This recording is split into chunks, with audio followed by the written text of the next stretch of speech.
ബാലന്മാർ വളർന്നപ്പോൾ യാക്കോബ് വീട്ടിൽ താമസിക്കാൻ ഇഷ്ടപ്പെട്ട് ഏശാവ് വനത്തിൽ വേട്ടയാട്ടയായിരുന്നു.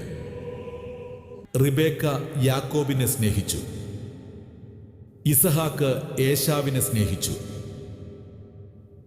ഒരു ദിവസം വേട്ട കഴിഞ്ഞ് മടങ്ങിയ ഏശാവ് വളരെ വിശപ്പുള്ളവനായിരുന്നു. യാക്കോബ് പറഞ്ഞു, ആദ്യം നിന്റെ ആദ്യജാതാവകാശം എനിക്ക് തരിക.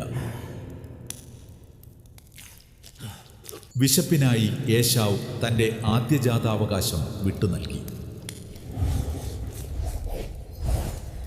റിബക്കയുടെ ഉപദേശപ്രകാരം യാക്കോബ് ഏശാവായി നടിച്ചു.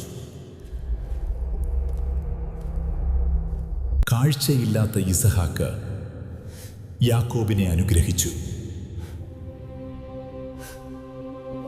വഞ്ചിക്കപ്പെട്ട ഏശാവ് യാക്കോബിനെ കൊല്ലാൻ തീരുമാനിച്ചു. ദൈവം സഹോദരന്മാരെ വീണ്ടും ഒന്നിപ്പിച്ചു.